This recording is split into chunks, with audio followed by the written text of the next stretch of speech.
Hebreos capítulo 11, versículo 5 dice, por la fe no fue traspuesto para no ver muerte y no fue hallado porque lo traspuso Dios y antes que fuese traspuesto tuvo testimonio de haber agradado a Dios. Hola, ¿qué tal amigos? Bendiciones para todos. Esto es Amor por la Palabra. Hoy llegamos al segundo personaje de Hebreos 11, que es un modelo de fe para nuestra vida.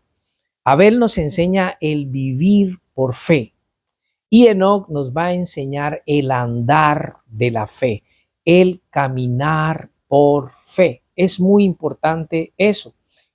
Enoc, Abel fueron modelos de fe para los hebreos, como lo son también para nosotros hoy. Es muy importante estudiar la vida de estos personajes para que nosotros podamos aprender acerca de cómo vivieron, cómo caminaron, cómo actuaron en su momento determinado. Cuando nosotros leemos Génesis 5, que ahí es donde es mencionado Enoc, cuando estamos leyendo Génesis 5 da la impresión de que estamos caminando por un cementerio lleno de lápidas y estamos viendo la fecha en la que nacieron y la fecha en la que murieron.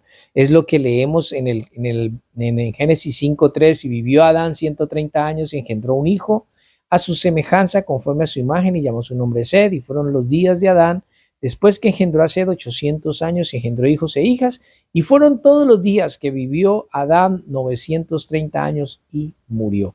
Y así tú vas leyendo y todos los personajes mueren, todos viven un periodo de tiempo y mueren. Todos viven un periodo de tiempo y mueren, cumpliéndose así lo que Dios le había dicho a Adán. ¿Qué pasaría cuando, si ellos comían el fruto que Dios les había dicho que no comieran? Es por eso que en 1 Corintios 15:22 el apóstol Pablo escribió que en Adán todos mueren. Ahora, cuando nosotros llegamos a Enoc, algo cambia, algo corta el curso natural de estos eventos, de vivir y morir, vivir y morir, vivir y morir, porque de Enoc se nos dice otra cosa. Dice que, y caminó Enoc con Dios después que engendró a Matusalén 300 años y engendró hijas e hijas, hijos e hijas, y fueron todos los días de Enoc 365 años. Caminó pues Enoc con Dios y desapareció porque le llevó Dios.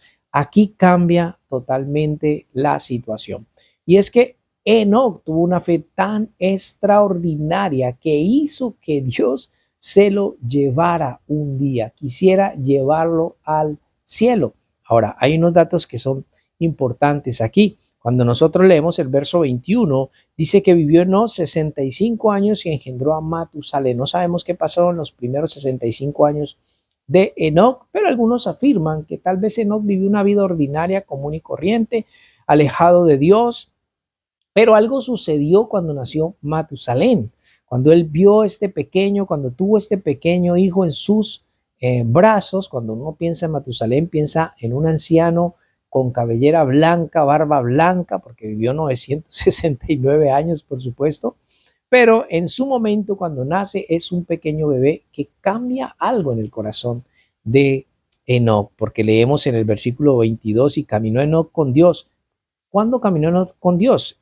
Después que engendró a Matusalén. Algo pasó, algo detonó este nacimiento de este pequeño en el corazón de Enoc, que lo hizo buscar a Dios, que lo hizo caminar con Dios.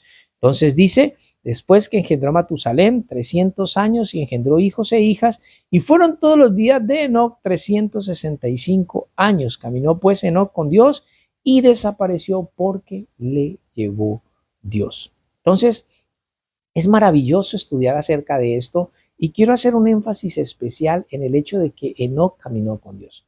La fe de Enoc fue tan extraordinaria que lo llevó a caminar con Dios. Es del primer hombre que se menciona en la Biblia que caminó con Dios, y caminó con Dios por la fe que él tenía. Y hoy nosotros necesitamos entender esto. Nosotros necesitamos entender que caminamos con Dios. Yo creo que hoy más que nunca todos los que somos creyentes caminamos con Dios. Algunos son conscientes de esto y otros no lo son. Antes Dios no estaba en los hombres. Ahora Dios está en nosotros. Nosotros somos templo del Espíritu Santo y todos los creyentes caminamos con Dios y Dios camina con nosotros. Que algunos sean conscientes y otros no, eso es algo diferente, pero todos caminamos hoy con Dios y debemos hacernos conscientes de eso. ¿Qué es caminar con Dios? Siempre que la Biblia habla de caminar, de andar, de camino, de todas estas cosas, siempre está hablando acerca de la forma en la que nosotros vivimos, es el comportamiento diario, la conducta diaria que nosotros tenemos.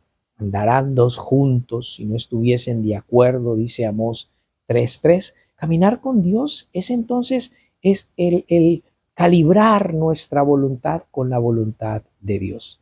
Es vivir conscientes constantemente, diariamente, de su presencia en nuestra vida. Para caminar con Dios, nosotros debemos tener amistad con Él, debemos tener compañerismo, coinonía con Dios.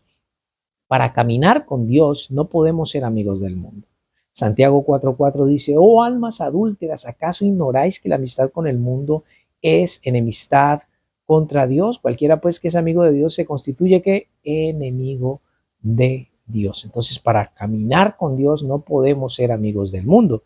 En el Nuevo Testamento, este caminar con Dios, el apóstol Pablo le llamó andar en el Espíritu. Gálatas 5:16, digo pues, andad en el Espíritu y no satisfagáis los deseos de la carne.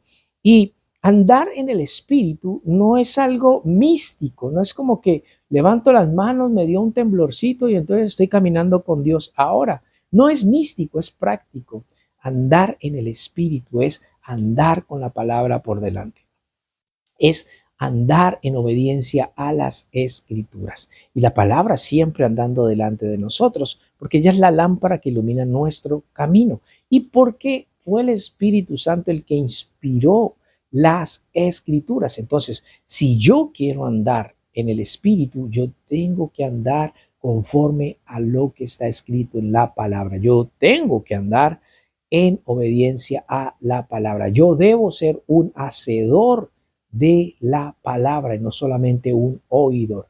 Los que andan en el Espíritu, los que caminan con Dios, son los que viven en obediencia a la palabra de Dios. Entonces, la fe de Enoc fue tan extraordinaria que un día Dios quiso llevarlo con él. Dice Hebreos que por la fe no fue traspuesto para no ver muerte y no fue hallado. Quizás lo buscaron sus familiares, sus amigos, lo buscaron y no fue hallado porque se lo llevó Dios. Y la mejor manera de describir esto que pasó, que Dios se lo llevó, es como una niña se lo expresa a su madre cuando llega de la escuela dominical. Le dijo a su mamá, mamá, nos hablaron hoy acerca de la historia de Enoc y de cómo Enoc caminó con Dios. La mamá le preguntó, ¿y qué pasó con Enoc? Entonces la niña le explica, pues al parecer a Dios le gustaba caminar con Enoc y siempre iba a su casa y lo buscaba para que salieran a caminar y daban largas caminatas. Así que Enoc cada día estaba parado a la puerta de su casa esperando que Dios viniera y Dios venía y salían y caminaban hasta que un día Dios vino y le dijo, Enoc, vamos a dar una caminata larga porque tengo muchas cosas que contarte. Así fue que salieron, caminaron y caminaron hasta que un momento Enoc dijo, Señor, estamos lejos de casa, yo creo que ya debo regresar. Y Dios le dijo, mira Enoc, creo que estamos más cerca de mi casa que de la tuya. Y así fue que Dios se llevó a Enoc a su casa. Yo creo que yo no podría describirlo de mejor manera, porque de hecho así es que la historia lo narra. Enoc caminó con Dios y fue llevado. Y Enoc no solamente se convierte en un modelo de fe, sino también en un modelo de el arrebatamiento, del momento en el que va a suceder que Dios va a llevarnos con él. ¿Recuerdan ustedes Primera de Tesalonicenses 4:16? Dios mismo, decía el apóstol Pablo, porque el Señor mismo con voz de mando, con voz de arcángel, con trompeta de Dios descenderá del cielo y los muertos en Cristo resucitarán primero. Luego nosotros, los que hayamos quedado, seremos arrebatados juntamente con ellos para recibir al Señor en las nubes y estaremos así con el Señor para siempre, ¿no? Entonces no es solo un modelo de fe, es un modelo de cómo Dios va a llevarnos un día con Él. Amados, yo espero sean bendecidos con esta pequeña reflexión y enseñanza. Compártela con tu familia y amigos, comenta también y seguiremos adelante, ¿sí? Porque hay muchísimos más personajes de los que vamos a hablar y debemos aprender cuál fue la fe que tuvieron e imitar esa maravillosa y extraordinaria fe de cada uno de ellos, no solo hombres, sino también mujeres aquí, de fe, que nos narra Hebreos capítulo 11. Un abrazo para todos y bendiciones.